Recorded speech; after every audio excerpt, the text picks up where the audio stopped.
दोस्तों, अगर क्या होगा जब कोई जीवित मनुष्य गरुड़ पुराण पढ़े तो कुछ लोगों के मन में यह भय होता है कि अगर कोई जीवित मनुष्य गरुड़ पुराण पढ़ता है तो उसके जीवन में संकट ही संकट मंडराता रहता है।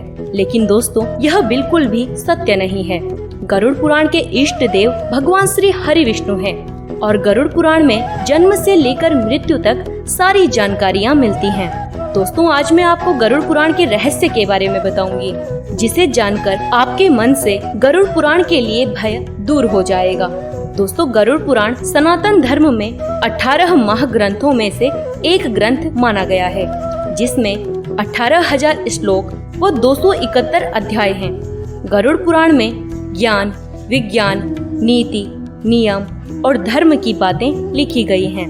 दोस्तों, अक्सर यह देखने को मिलता है जब किसी परिवार में किसी परिजन की मृत्यु हो जाती है तो उस समय गरुड़ पुराण का पाठ किया जाता है। यह सब देखकर ही लोगों के मन में भय उत्पन्न हो जाता है कि कोई जीवित मनुष्य गरुड़ पुराण नहीं पढ़ सकता, क्योंकि यह मृत्यु के बाद ही पढ़ा जाता है। लेकिन दोस्तों, वह यह नहीं जानते कि गरुड़ पुराण एक धार्मिक पुराण है, जिसे पढ़ना अनिवार्य है। अगर कोई भी मनुष्य गरुड़ पुराण पढ़ता है तो उसे जीवन में विद्या, यश, सौंदर्य, विजय और आरोग्य का ज्ञान होता है और अंत में उसे स्वर्ग की प्राप्ति होती है। गरुड़ पुराण के अनुसार बताया गया है कि जब कोई मनुष्य अपने माता पिता को कष्ट देता है तो वह अगले जन्म में धरती पर जन्म नहीं ले पाता और गर्भ में ही उनकी मृत्यु हो जाती है। और जो लोग महिलाओं का शोषण करते हैं वह अगले जन्म में बहुत भयंकर रोग से ग्रसित होते हैं। इसीलिए जो मनुष्य गरुड़ पुराण का पाठ करता है वह भोग और मोक्ष दोनों को प्राप्त कर लेता है।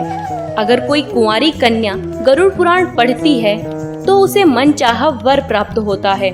अगर किसी स्त्री को पुत्र की प्राप्ति नहीं होती और वह भी गरुड़ पुराण पढ़ती है तो उसे भी जल्द ही पुत्र की प्राप्ति होती है। दोस्तों, गरुड़ पुराण में भगवान श्री हरि विष्णु और उनके वाहन गरुड़ की विट्ठल रूप का वर्णन किया गया है।